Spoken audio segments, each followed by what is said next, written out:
Ginamitan ng pinagbabawal na teknik ni Jaylen Brown si Paul George. Basag yung pula sa Game 3. Yung foul ni Brown hindi in-upgrade sa flagrant dahil base sa rule kapag tinamaan kasi sa ulo, automatic tatamaan ng flagrant. Pero hindi naman malinaw kung ulo sa taas or ulo sa baba.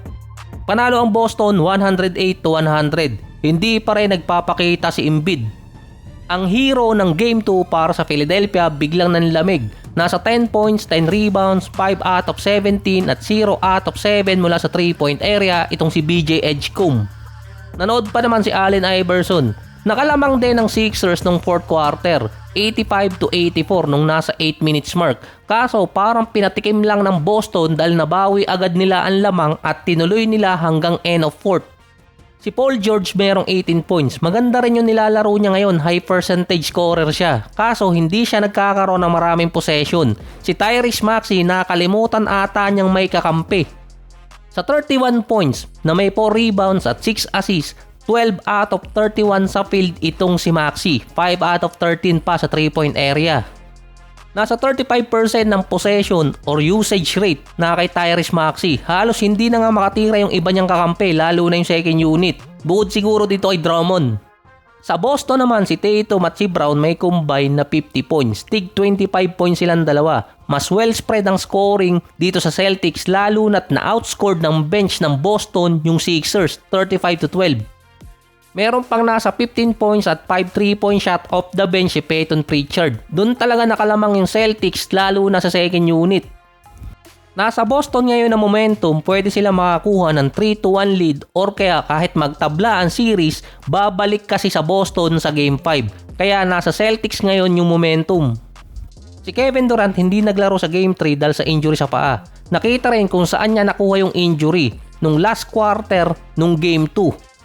Natapakan niya yung paa ni Luke Kennard. Mukhang dahil na naman sa sapatos yun dahil ilang beses nang nangyari yon kay KD at nakuha niya yung parehong injury.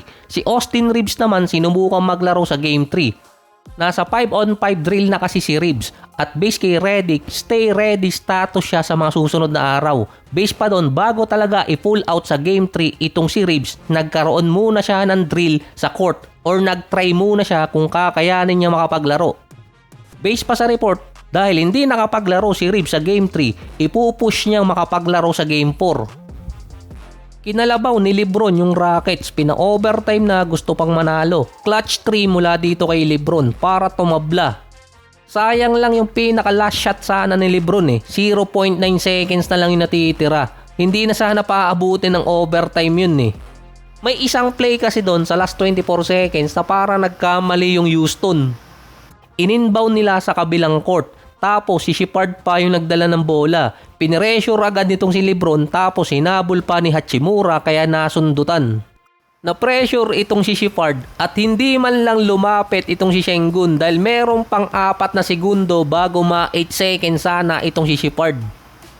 Doon nag-choke at doon din ang reason kung bakit natalo yung Rockets. Binigyan nila ng pagkakataon yung Lakers sa overtime. Si LeBron meron 29 points, 13 rebounds, 6 assists, 3 steals, 1 block at meron nga lang 8 turnovers. Kinalabaw na naman ni LeBron yung playoffs Kahit yung commentator si Coach Stan Van Gundy parang nagkaroon ng PTSD.